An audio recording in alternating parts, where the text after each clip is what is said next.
Est-ce que tu savais que l'une des plus grandes révoltes anticoloniales avait eu lieu à Madagascar en 1947? Pose-toi, je te raconte. Et si t'as pas le temps maintenant, enregistre la vidéo et regarde-la plus tard. Donc pour rappel, Madagascar, c'est une grande île au large de l'Afrique qui a été mise sous tutelle coloniale française en 1896. Pendant la colonisation, la France y pratique le travail forcé, notamment pour récolter du café et de la vanille. Je suppose que tu as déjà entendu parler des tirailleurs. Tu sais, les soldats que la France a recrutés dans les colonies pour libérer l'Europe des nazis. Pour te donner une idée, plus de 40 000 soldats malgaches ont servi dans l'armée française pendant la Seconde Guerre mondiale. Et c'est là que notre histoire commence. Quand ils rentrent au pays en 1946, ils sont persuadés que De Gaulle va leur accorder l'indépendance. Je vous ai compris! La France, à l'époque, elle veut calmer les ardeurs indépendantistes et donner l'impression d'une égalité entre les citoyens français et les sujets indigènes.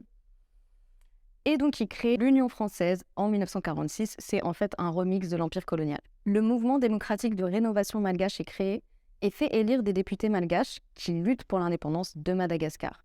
Sauf que la France n'est pas du tout chaude de leur donner l'indépendance. Les Français, ils sont plutôt en mode « Ouais, garde la pêche frérot. D'ailleurs, on va rétablir le travail forcé à Madagascar parce que vous prenez un peu trop la confiance en fait. Et nous, on a un business plan et il n'y a pas moyen que les Anglais nous dépassent en fait. » Du coup, les députés malgaches, ils ont dit « Ah ok, c'est comme ça. Attends, nous, on va parler avec les malgaches. » Ils ont fait des meetings sur la côte est de l'île. Ils ont créé des sociétés secrètes de libération pour mobiliser les gens.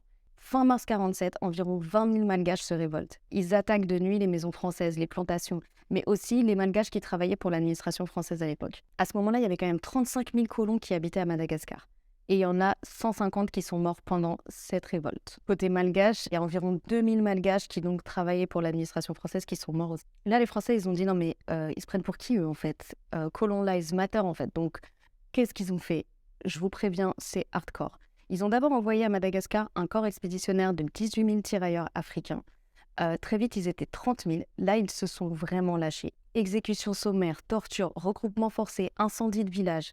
La France a aussi expérimenté une nouvelle technique de guerre psychologique. Ils ont jeté des suspects vivants depuis des avions afin de terroriser les villageois dans les régions d'opération.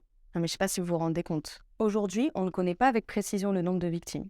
Il varie entre 10 000 et 100 000 malgaches selon les sources, selon les historiens, et notamment selon si on prend en compte les personnes qui sont mortes de faim ou de maladie dans les forêts pendant toute cette répression. En 2005, Jacques Chirac a dénoncé le caractère inacceptable des répressions engendrées par les dérives du système colonial à Madagascar, mais il n'est pas rentré dans les détails. Ce 29 mars, c'est l'anniversaire d'une page très sombre de l'histoire de France qui est toujours méconnue. Alors pour aller plus loin, je vous conseille le documentaire Favao, qui est disponible en VOD.